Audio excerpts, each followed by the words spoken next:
ఒక అబద్ధం ఎన్ని రోజులు బతుకుతూ ఉంటుంది, కానీ ఆ అబద్ధం చేసే డ్యామేజ్ ఎంతో కొంత ఊపందుకుంటుంది. మంచి ఎంత చెప్పినా చాలా తక్కువ రీచింగ్ ఉంటుంది, కానీ అబద్ధపు మాటలు చెప్పినా అబద్ధపు క్రీడలు చాలా ఎక్కువ సంఖ్యలో ఆకట్టుకునే ప్రయత్నం చేస్తుంటుంది.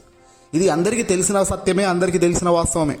ఆంధ్రప్రదేశ్లో గడిచిన కొద్ది కాలంగా జరుగుతున్న పెద్ద క్రీడలో భాగంగానే ఇప్పుడు వెలుగులోకి వచ్చిన అనేక అంశాలు చూస్తే నిజంగా ఆశ్చర్యంతో పాటు అవాక్కాక తప్పని పరిస్థితి. నిజాలపై నివ్వురు కప్పడం, అసత్యాలకు అలంకారం చేస్తూ చంద్రబాబు రాజకీయం ఎలాంటి అడుగులు వేస్తుందో కూటమి సర్కార్ ఆంధ్ర రాష్ట్రంలో చూస్తూనే ఉన్నాం. ఇక్కడ ఓ భాగం, అతిపెద్ద సింహభాగం ఎవరికి దక్కుతుందంటే అది ఎల్లో మీడియాకేనట. అవును, ఈ మీడియా గత 3 దశాబ్దాలుగా ఊదరగొట్టిన ఫలితంగా తెలుగునాట ప్రత్యామ్నాయ మీడియా నిలబడకుండా చేసిన కుట్రల కారణంగా నిజంగానే చంద్రబాబుకు ఒక ఐటీ నిపుణుడిగానో, దూరదృష్టి కలిగిన ఒక పెద్ద విజనరీగానో నమ్మేవారి సంఖ్య గణనీయంగా పెరిగిందనేది వాస్తవం. సాంఘిక శాస్త్రాల అధ్యయనానికి దూరమై ప్రపగాండా వ్యవహారంలో కొట్టుకుపోయే సంవత్సరంలో కూడా ఇటువంటి అభిప్రాయాలున్నాయి. ఈ వ్యవహారంలో అసలు వాస్తవాలు ఏమిటో తెలిసిన వాళ్ళు లేకపోలేదు. అప్పుడు ఉన్నారు, ఇప్పుడు ఉన్నారు. కానీ నిజం నిద్రలేచేసరికి అబద్ధం ఊరంతా తిరిగేసి వస్తుంది కదా. మరి ఏం చేస్తాం? నిజం ఆలస్యం అయ్యే లోపు ఫలితం ఆచరణ అవుతుంది కదా. ఆంధ్రప్రదేశ్లో ఎన్నికల్లో కూటమి అధికారంలోకి రాగలిగేది, కానీ అధికారంలోకి వచ్చిన కొద్ది నెలల్లోనే అసలు వాస్తవం బయటికి వచ్చేసింది. ఎలా గెలిచారు అనేది ప్రజలకు ఇప్పటికే అర్థమైపోయింది. దానికి ఆధారాలు నిరూపించినారా అంటే అది పక్కన పెడితే కోర్టుల్లో ప్రస్తుతం ఉన్నప్పటికీ వాస్తవానికి ప్రజల దృష్టిని మాత్రం నిజం కాస్త ఆలస్యంగా వచ్చేసింది. కానీ ఈలోపే అబద్ధం ఊరంతా తిరిగేసి గెలుపుని ఇచ్చేసింది. మరి ఇప్పుడు కోల్పోయినది ఎవరు? నిలదొక్కుంటుంది ఎవరు? అల్టిమేట్గా జరగాల్సిన నష్టం ప్రజానికంకు జరిగింది. ఆంధ్రప్రదేశ్ ప్రతిపక్ష నేత వైఎస్ఆర్సీపీ పార్టీ అధినేత జగన్మోహన్ రెడ్డి గారు మొన్నటి మీడియా సమావేశంలో ఇదిగో ఇలాంటివే అన్నీ కూడా బయట పెట్టారు, చీల్చి చెండారు. నేటి తరం రాజకీయ నేతల్లో అత్యంత జనాకర్షణ కలిగిన నాయకుడుగా జగన్మోహన్ రెడ్డి గారు నిలబడుతున్నారు. ఆయన ప్రెస్ మీట్లు పెట్టినా, ఇతర కార్యక్రమాల్లో మాట్లాడినా, ఆయన ఏదైనా ఒక సాక్ష్యం చూపినా దానికి కొన్ని లక్షల మంది వీక్షించే అవకాశం ఈరోజు మీడియాలో కనబడుతుంది. దానికి విశ్వసనీయత అనేది తోడైంది కాబట్టి ఇంతటి ప్రాధాన్యత సంతరించుకుంటుంది. ఆయన మెసేజ్లు ఈ స్థాయి విస్తృతికి చేరడమే కాదు, వాటికి విశ్వసనీయత అనేది కూడా చాలా ఎక్కువే. జగన్మోహన్ రెడ్డి గారి ప్రసంగాల్లో ఊకదంపుడు ఉపన్యాసాలు ఉండవు. సూటిగా సుత్తి లేకుండా దంచుకొచ్చేస్తే పాయింట్లతో ముందుకు వస్తారు. ఆయన ఏది చూపినా లెక్కలుంటాయి, డాక్యుమెంటేషన్ అనేది ప్రాపర్గా ఉంటుంది.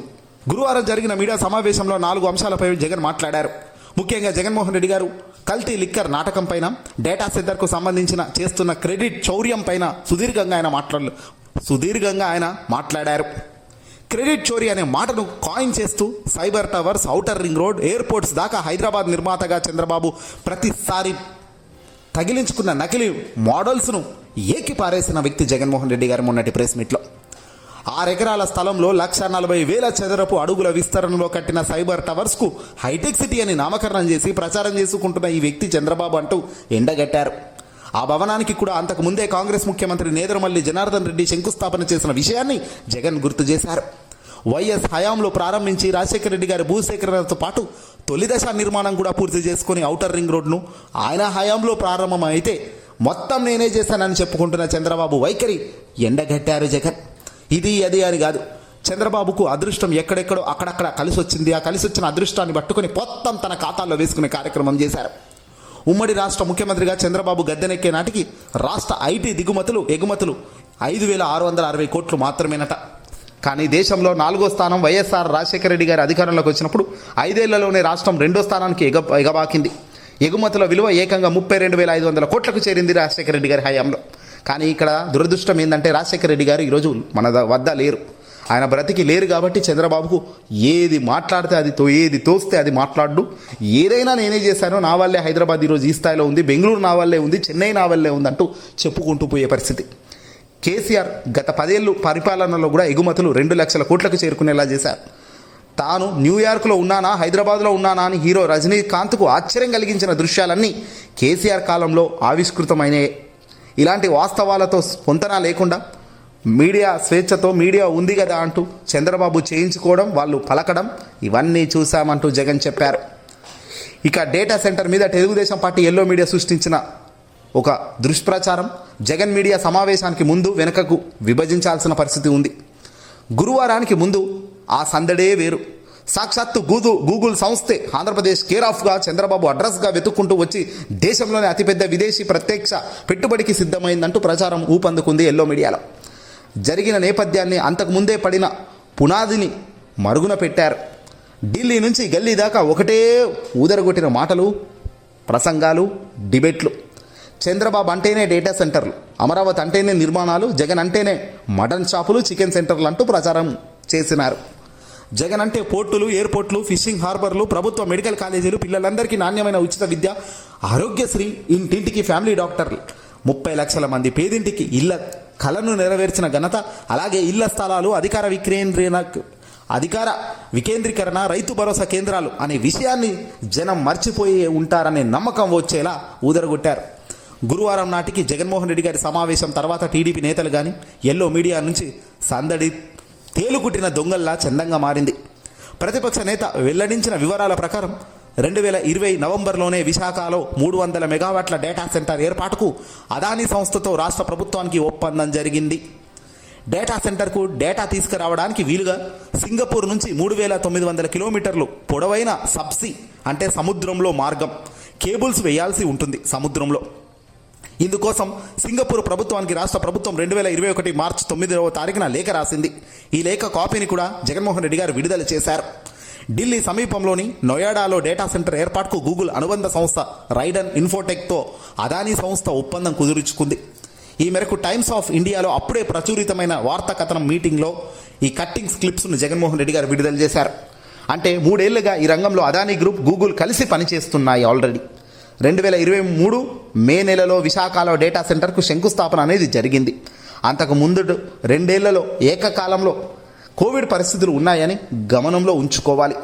ఇప్పుడు కూటమి సర్కార్ ఆర్భాటంగా ప్రకటించుకున్న 1000 మెగావాట్ల గూగుల్ సెంటర్ 2023లో వైఎస్ జగన్మోహన్ రెడ్డి గారు శంకుస్థాపన చేసిన 300 మెగావాట్లు అదానీ డేటా సెంటర్ విస్తరణకి మాత్రమే.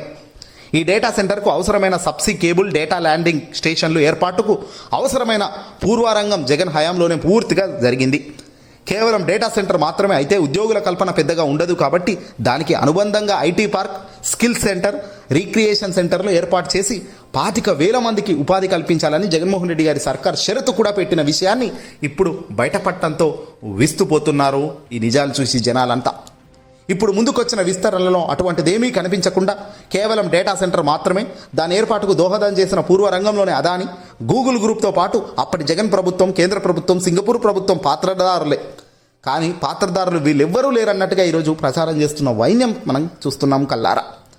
పాత్రదారులందరినీ మరుగున పెట్టి కేవలం గూగుల్కు చంద్రబాబుకు మధ్య జరిగిన ఒప్పందం ఫలితంగా వచ్చిన కొత్త ప్రాజెక్టుగా కూటమి సర్కార్ ప్రచారం చేసుకున్న తీరు జగన్ ప్రశ్నించారు. క్రెడిట్ చోరీ అనేది ఇందుకే. క్రెడిట్ ఒక వ్యక్తికి దక్కాలి, ఒక వ్యవస్థకు దక్కాలి, ఒక గవర్నమెంట్కి దక్కాలి, ఆ గవర్నమెంట్లో ఉన్న సీఎంకే దక్కాలి. ఆ టైంలో జరిగిన కార్యక్రమాలు ఏవైనా కూడా.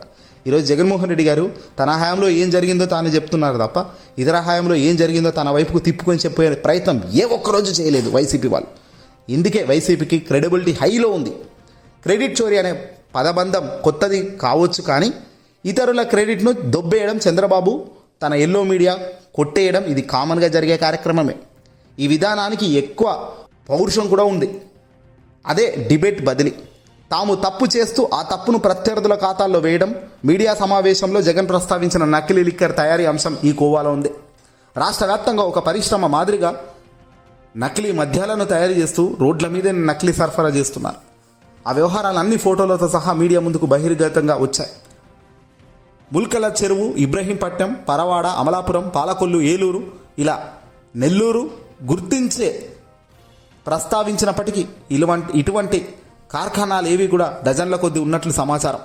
నకిలీ మద్యం తయారీ అమ్మకాలపై కూటమి ప్రభుత్వం ఆరంభం నుంచే వ్యూహాత్మకంగా వ్యవహరించినట్లు కళ్ళకు కనబడుతుంది. ఈ రంగంలో అనుభవం ఉన్న జయచంద్రారెడ్డి అనే వ్యక్తికి పార్టీ తరపున ఎమ్మెల్యే టికెట్ ఇచ్చి పోటీకి నిలిపారు. ఈ కార్యక్రమంలో మరో నిపుణుడు జనార్దన్ రెడ్డి కూడా ఇందులో పాల్గొన్నారు. జగన్ ప్రభుత్వం ఏర్పాటు చేసిన మద్యం షాపుల వ్యవస్థ ఈ నకిలీ మద్యం ప్రవాహానికి అనుకూలించదు. అందువల్ల దాన్ని రద్దు చేయాలి. మద్యం అలవాటును నియంత్రించే ఉద్దేశంతో జగన్ ప్రైవేట్ వ్యవహారాల వ్యవస్థను తొలగించారు. బెల్ట్ షాపులను, పర్మిట్ రూమ్లను పూర్తిగా జగన్ తీసేస్తే దాన్ని పూర్తిగా లైసెన్సులు ఇచ్చి మరీ నడుపుకోండ్రా అంటూ చంద్రబాబు సర్కార్ అధికారంలోకి రాగానే తొలత వాళ్ళ గ్రీన్ సిగ్నల్ ఇచ్చింది. ఇలా 1, 2 కాదు, చేసిన పెంట అనేకం. కానీ ఈరోజు ప్రతి ఇది జగన్మోహన్ రెడ్డి గారి మీద తొయ్యడం, తాను మాత్రం గొప్పగా జగన్ హయాంలో జగన్ హయాంలో శంకుస్థాపన అయ్యే ప్రాజెక్టులు కూడా నేనే చేశానని నిస్సిగ్గుగా చెప్పుకుంటున్న వైన్యం. ఇంతకు మించిన దరిద్రం ఉంటుందా? ఈరోజు ప్రజలకు వాస్తవాలు తెలుసుకుంటున్నారు. ఈరోజు ప్రజలు వాస్తవం ఏంటో గ్రహిస్తున్నారు. కాబట్టే దొంగల భాగోతం బయటపడుతుంది. ఇది దొంగతనం కన్నా మరింత దారుణమైన పనులే ఈ కూటమి వాళ్ళు చేస్తున్నవి. మీరేమంటారు?